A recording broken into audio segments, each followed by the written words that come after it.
La Bible dit, c'est pour la liberté que Christ nous a affranchis. Cela veut dire qu'autrefois, nous n'étions pas libres. Et en plus, la Bible va dire, tenez donc ferme dans cette liberté.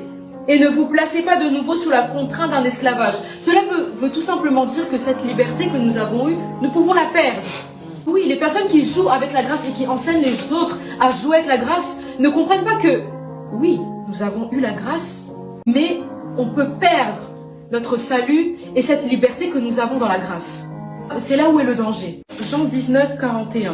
Or, il y avait un jardin à l'endroit où Jésus avait été crucifié.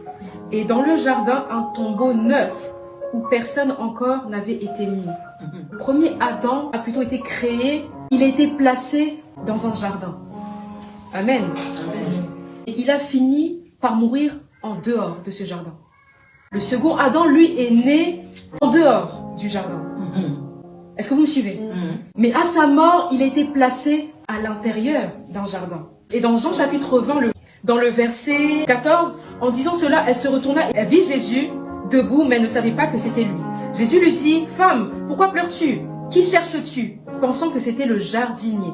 Elle lui dit, « Seigneur, si c'est toi qui l'as emporté, dis-moi où tu l'as mis et j'irai le prendre. » Elle ne l'a pas reconnu parce qu'elle pensait que c'était un jardinier.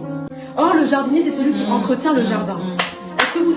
Non, vous ne suivez pas. Le jardinier, c'est celui qui entretient le jardin. Yes. Amen. Il est peut-être né en dehors du jardin, mais il est mort, on l'a placé à l'intérieur du jardin. Et c'est dans le jardin même qu'il est ressorti vivant. Amen. Et il est apparu comme un jardinier. Le jardinier, c'est celui qui entretient le jardin. Ici, la Bible nous montre une illustration forte. Peut-être que nous avons perdu l'intimité avec Dieu. Parce que Éden, c'est ça. Le jardin d'Éden, c'est ça. C'est l'intimité entre Dieu et l'homme. Lorsque Adam est tombé, il a perdu l'intimité avec Dieu.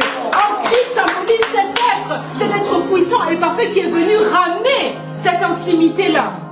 Il est venu rétablir l'intimité du jardin d'Éden entre l'homme et Dieu. Et l'exemple du jardin d'Éden est important. Parce que Adam avait tout. Adam avait la domination. Adam devait même cultiver. Il s'est retrouvé être détourné de l'objectif principal que Dieu lui avait donné. Qu'est-ce qui s'est passé?